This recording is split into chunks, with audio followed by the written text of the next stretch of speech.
told y'all that Jax was the ringleader. I told y'all. He sat in this interview and he was telling stories about shit that he wasn't even there to witness. So let's break down some of the stuff that I heard in this interview. Let's start with Warren's first phone call, because y'all will remember that Warren said that he was over at Ava's house for that 4th of July party when they all started realizing that Nolan was missing, and he called Miss Christine at 11 o'clock. One of the first things I told Miss Christine Wells in the first phone call that ever occurred with anything to do with Nolan Wells being gone, because I was the first person to call Miss Christine about anything.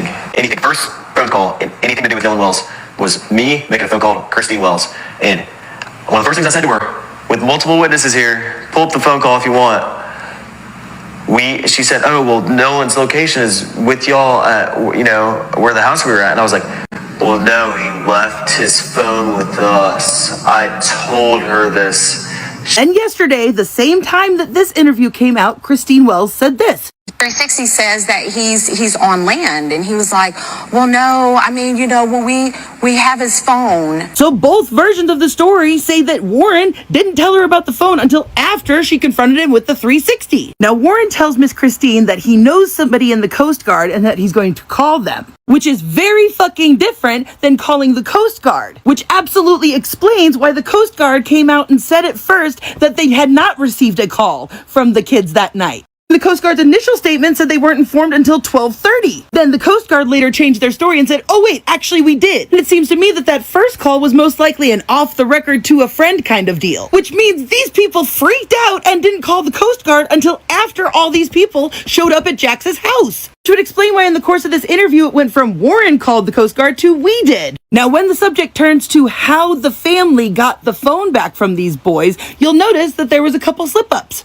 Warren, you weren't at the house, and so you weren't there when they came to get the phone and all that. So now remember, Warren just said that he wasn't at the house when the phone was got. And then Morgan talks about getting a phone call from one of the people in Christine Wells' group. And how did they get the phone back? So I got a call from a kid we went to high school with. He called me just asking me questions. He saw people posting on Snapchat, like the picture that was circulating. Except this picture wasn't posted until July 5th. So how could this picture have been circulating on Snapchat that night? But let's continue. And he called and he was asking questions. He was like, where's Nolan? When's the last time y'all seen him? And then he was like, so where are y'all at? And I told him, I said, we're at Jax's house. And then Warren got on the phone, and I don't know. So they come to my house, right? And they kind of hold on before we get there. Was it confrontational or was it just just trying to find? It was confrontational. Yeah, wouldn't y'all agree? Yeah, he was 110%. He was very confrontational. And when did was this on the night of the 4th or the next day? This was the night when this was before they came and got the phone. So this is the night of the 4th. Yes. You guys are missing a part of the story. How did you get from Ava's house to Jax's house? Because Miss Christine is watching you guys on the Life 360. So suddenly she's seeing the phone leave one location and go to another. Of course I would be upset. And now all of a sudden Warren is there when the phone stuff starts happening? He's listening to the phone call? Now I need y'all to remember that Warren also said that the phone was in his truck on the first conversation, as we have from this report. And if we were to believe Warren that he was not there when everybody showed up looking for the phone at some time in between 11 and 1 a.m., so then that would mean after they heard this angry phone call, Warren gets the phone out of his vehicle and puts it in Jax's house and then leaves. There's probably like 10, 15 people in my house I don't even know. And they're all up in our faces, going crazy, asking where Nolan is, and we don't know. And finally they get into Wyatt's face, and they're like, where's your boat? Where's the boat at? Demanding his address. Demanding his address and stuff like that. And he finally ends up giving it to him. We give them the phone. They have the phone at this point. Then they get the address to his house. Then they go to his house. And they're searching all over his boat, what I heard and stuff like that. Well, anyways, I don't really know much about that. But they come back to my house at around 1 o'clock in the morning. We called law enforcement. I was with Wyatt at the time. After we left Jackson's house that night, I was with Wyatt, and one person we were with saw that their location was actually headed towards Wyatt's house. And so Wyatt got on the phone with 911 and was like, hey, these people are on the way to my house or already at my house. My mom and my dad are there alone, and they know nothing about this. But Wyatt's mom actually, when they were looking at the boat, they were actually walking from the boat, and she came out and started talking to them.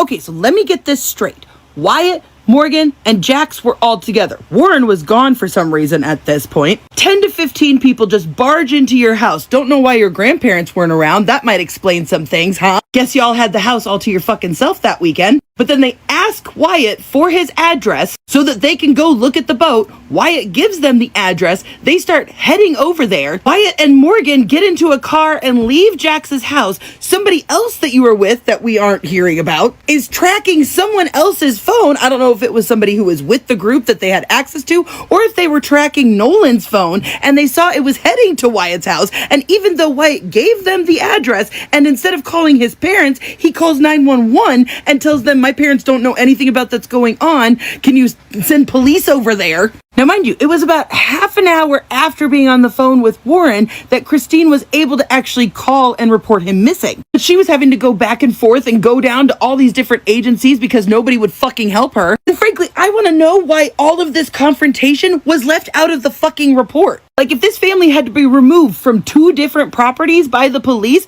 why is there no record of that? And in fact, it wasn't until after these confrontations that MDMR and Ocean Springs Police apparently had their little conversations about who was going to be taking over the case. Because remember, the Jackson County Sheriff Lieutenant told them that deputies had spoken with several friends that had traveled to the island on the vessel with Nolan, and that when they were left, he was in the company of an unknown female. So now, even though Warren had supposedly called the Coast Guard, all these family members are telling the police that the kid is missing. These are the people that last saw them. They're all like, we last saw him on the island. Still, the deputies said that they did not have reason to believe that there was any water-related exigencies or emergencies. Don't worry, y'all. I've got a lot fucking more to say about this stuff because Warren fucked up pretty badly in this interview, and I'll show you why. Where we had left off, Warren had already called Miss Christine, and then they somehow ended up at Jax's grandparents' house. That's where they all stayed that weekend, and so that's why Nolan's keys were over there. They had to have been at the grandparents' house, who mysteriously never showed up during any of these confrontations. Somehow the phone had gone from the party that they were all at to Jax's place,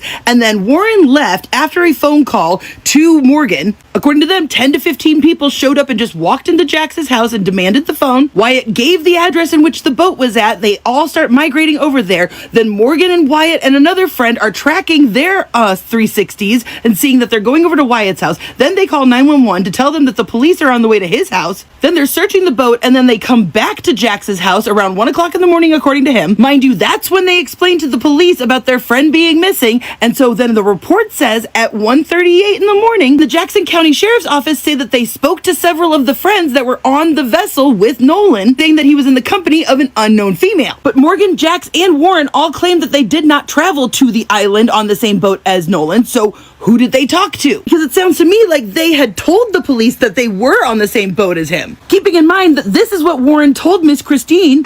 Named Katie. And so then it turned into, Katie is also missing. No one can find her. And the explanation of no one knows this Katie, like we've never met her. And Tristan said this. I was talking on my other buddy's phone, talking to Warren. He was dialing Coast Guard because he hung up the phone and was like, hey, this is them, bye, and hung up the phone. And that was the last time I talked to him. Mind you, Tristan is friends with Katie. They are mutuals. I have confirmed this. So now that we've got that timeline fucking straight, let's back up to something that Warren said during this interview. But if you're motivated enough to do it, yeah. Like, I made a phone call to my mom, and I had to call her like 8 times before she picked up because either her service was bad because she was on the back side of the aisle on the south side, or my service was bad, and it was just hard to get through. Do y'all see that? Let me play it again slower for you. Either her service was bad because she was on the back side of the aisle on the south side, or my service was bad, and it was just hard to get through. Oh no. Not only did Warren confirm that his mom was on the south side of the island, but Warren himself said that if you're motivated enough, you can call somebody. I tried calling my mom 8 times. Yet this is what he said last time. A little off the island, you have cell coverage, and even on the island, like I called my mom when we were on the island, it was fine. So which is it? Did you call your mom with ease, or did you try to call her 8 times because you were motivated to get in touch with her? But Warren wasn't the only one to slip up, because listen. And he's on the phone with Cito, and he's trying to get them on the phone. And as he stated in the moment, he's like, Cito's just asking all these dumb questions. I can't figure out what's going on.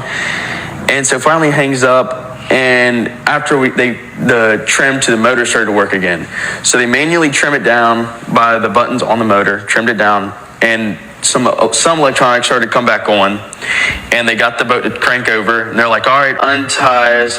So first off, Jax just proved that the boys put the phone on mute during the call with Cito. Because I've listened to the entire 8-minute call, and at no point does they ever say anything about them asking all these stupid questions. Then he said after they hung up on the Cito, that's when it started working again, and they said, okay, untie us, implying that it had been tied up to the other boat the entire time. But we see in this video that they are hauling the line back in right here as he's on the phone. See, you can see right here where the line is being pulled in from across the way where the boat is stationed. Meaning he had already hung up with Cito at that point, and he had to have been on the phone with someone else. And what we see here is, once again, we have an interview where they go into so much detail about stuff that doesn't fucking matter. Well, I'm going to go ahead and first off explain a boat. We fucking get how a bilge pump works. We get it by now. Stop fucking talking about the bilge pump. What we actually want to hear about is the multiple stops that were made before ending up back at the grandparents' house before they even took the boat to the boat dock. We want you guys to explain how the Cito was canceled by the grandfather on the captain's private line before you guys had even hung up with Cito. That's why nobody believes a fucking word that you are saying. Because I showed y'all yesterday how AI had clearly doctored these photos. If you missed it, look, silver pole. Look, no silver pole. It's actually white. And if you look at this picture in the grandparents' driveway of the Triton, you will see that the little handrails are not leaning over. You will see that the rails are going straight up and down and not leaning, which is why I also suspect that the identity of whoever this is was intentionally covered up. Because first off, who wears this weird swimsuit thing? This is somebody who, if they were with them, would have stood out in a crowd. But this woman who's in a red striped swimsuit with a white baseball cap shows up in a lot of different pictures, just oh so obscured. Here she is again, handing out beers on Bart's boat. So I personally suspect that whoever that was in fact on the Triton, and they used AI to change her clothing and to obscure her identity. Because I think this was either Warren's mother or Wyatt's stepmother, which would explain the older female voice people have said they've heard on the Cito. Because otherwise, why would he need to call his mother 8 times? Unless, according to his own words, If you're motivated enough to do it, yeah. because remember, there is a 4th boat out there. 1, 2, 3, and 4. Holy fuck, I just accidentally stumbled onto something that literally is concrete proof. Oh my god, next video coming. Oh my god. One of the easiest details to miss in this case may also be one of the most revealing, not because it proves anything, but because different accounts appeared to use the same phrase in slightly different ways during one of the most chaotic nights of the investigation. The distinction is simple: calling the Coast Guard versus knowing someone connected to the Coast Guard. As this series has already established, the official MDMR incident report records that dispatch confirmed the Coast Guard had been notified sometime around midnight on July 4th. That timing falls within roughly the same period when Christine Wansley made her own initial contact with authorities. But the report leaves one important question unanswered. How exactly did that first contact happen? Was it made through an official emergency channel, creating a formal request for assistance? Or did someone in the group reach out through a personal connection to someone associated with the Coast Guard? That difference may sound technical, but in the opening hours of a missing person case, it can change everything. A formal emergency call generally creates documentation, identifies the nature of the incident, and can activate established response procedures. A private call to someone you happen to know in the same field carries a very different level of institutional authority. Someone saying, "I know a guy who works with the Coast Guard," may genuinely believe they have reached the right people, even if no formal emergency response has actually been initiated. And that possibility deserves to be considered without automatically attaching suspicion to anyone involved. People do not always describe their actions with precise institutional language, especially during an unfolding emergency. When a friend is missing, information is arriving from multiple directions, and emotions are running high. Someone might casually describe contacting the Coast Guard, even if the actual contact happened through a personal connection. That does not automatically mean the person was deliberately misleading anyone. But regardless of intention, the practical difference remains. If the group's earliest attempt to get help happened through an informal contact instead of an official emergency report, it could potentially help explain one of the most troubling features of the timeline: the documented delay between Nolan's last known sighting and the point when an actual search and rescue response began. And then there is another piece of the timeline that becomes even harder to understand when the phone is considered: Nolan's phone. This series has already examined the confusing movements associated with that device because the phone's location became one of the most difficult threads to reconcile that night. According to the information publicly discussed by Christine, she was using Life 360 to monitor Nolan's phone after he went missing, and what she was seeing did not immediately line up with what she was being told. The location data appeared to show the device moving in ways that did not initially match the accounts she was receiving from members of the friend group about Nolan's whereabouts. That discrepancy has been discussed publicly by Christine in interviews previously covered in the series. Imagine being a parent receiving calls about your missing child while simultaneously watching a tracking application show the child's phone apparently moving somewhere else. Even if there were ultimately a completely innocent explanation for those movements, the psychological impact would be enormous. The phone was moving, the stories were not matching. And Christine was left trying to determine which information she could actually trust. That does not, by itself, establish what happened to Nolan. But it does explain why the urgency surrounding the case could have escalated so rapidly, and why the phone's movements remain such an important unanswered piece of the timeline. The official MEMR report adds another important piece to the puzzle. According to the report, Nolan's phone was found to be in a friend's truck. By itself, that detail does not establish anything suspicious. During a chaotic night, teenagers can leave phones in vehicles, hand devices to friends, or move between cars and houses without thinking twice about it. A phone ending up in someone else's truck can have an entirely ordinary explanation. But it creates one important complication. Nolan's phone had a physical journey of its own, separate from Nolan. And that movement intersected with the Life 360 data in a way that could understandably look alarming to a parent watching the location indicator change while trying to figure out where her son actually was. None of that requires assuming anyone was acting dishonestly. It simply means the night involved a missing teenager, a phone that was no longer necessarily traveling with its owner, multiple vehicles, frightened friends, and people moving past over forensics for people moving between different locations while trying to make sense of an unfolding emergency. That combination can produce a timeline that is incredibly difficult to reconstruct later. Especially because nobody involved was standing there taking detailed notes of every movement in real time. People were reacting to events as they happened. Memories can become fragmented. Information can change. One person may hear something different from another, and months later those small inconsistencies can make the original sequence even harder to piece together. That confusion should not automatically be treated as evidence that someone was hiding something, but it also cannot simply be ignored. The proper way to resolve those gaps is through evidence that exists independently of memory: phone records, cellular data, digital location information, official communications, and consistent witness accounts. Those sources can potentially establish what happened far more reliably than trying to reconstruct an entire night from a single person's recollection. And that distinction becomes especially important when looking at what happened as concern over Nolan intensified. What reportedly followed was a group of worried relatives and friends moving between locations, searching for information, and trying to determine where an 18-year-old had gone. Viewed through that lens, the frantic movement does not necessarily point toward anything sinister. It can also look exactly like what frightened people do when they do not have answers. A parent is trying to locate her son. Friends are being questioned while they may still be trying to understand the situation themselves, and every unanswered phone call makes the uncertainty worse.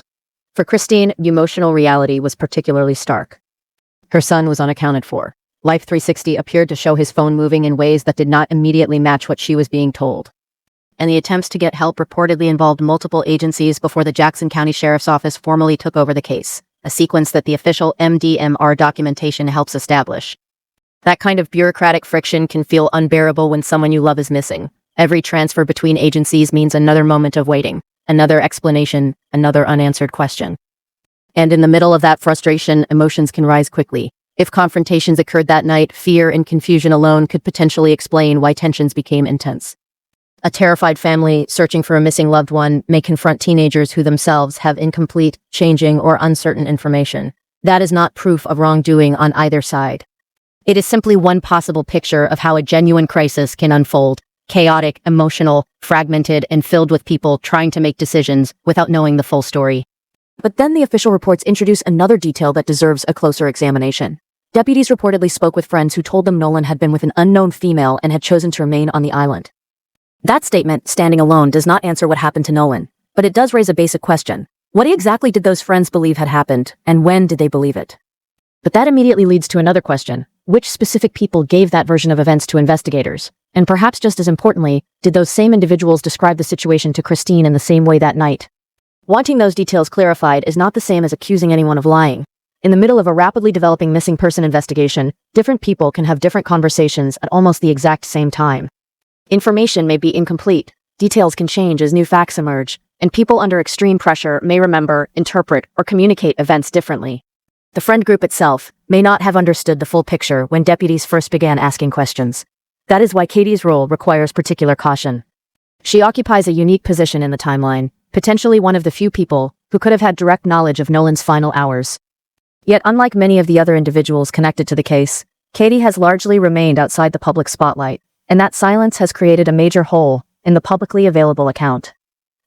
Most descriptions of the interaction between Nolan and Katie come through other people. They are accounts of what others understood, what they were told, or what they believed had happened. We have very little publicly available information in Katie's own voice. That absence deserves to be acknowledged without turning it into an accusation. There are several possible explanations. Her family may have wanted to shield a young woman from the intense public attention surrounding the case. She may have been advised not to speak publicly while legal or investigative matters remained unresolved. Or there could be circumstances the public simply does not know about. The important point is that the reason for her silence has not been established publicly. What is clear is that the central timeline repeatedly leads back to a conversation and a period of time in which Katie may have possessed information that few others could have known firsthand. Yet her own account of those moments remains largely unavailable. And that creates something more significant than a simple contradiction between two witnesses. It creates a missing perspective. After months of interviews, reports, public statements, and competing interpretations, one of the potentially most direct sources of information about Nolan's final hours has still not publicly told her story in her own words. That does not mean her silence proves anything. It does not establish deception, and it certainly does not establish guilt. But it does mean there is an unavoidable limitation in what the public can currently reconstruct. Until that changes, or until the sealed autopsy, investigative findings, or grand jury process produces concrete information, the story remains incomplete. Every account from that day has to be weighed according to what it actually represents: an official record, a witness statement, a secondhand recollection, a family account, or public interpretation. None of those pieces, standing alone, necessarily provides the complete picture. Only a small number of people experienced the events surrounding Nolan's disappearance firsthand. Everyone else, including the public, is trying to reconstruct those hours from fragments, and that may be the most important fact to remember as the investigation continues. The unanswered questions are not automatically proof that someone knows more than they are saying. They are simply evidence that the full story has not yet been established. If you want to follow the latest developments in the Nolan Wells investigation, subscribe to the channel and turn on notifications so you don't miss future updates.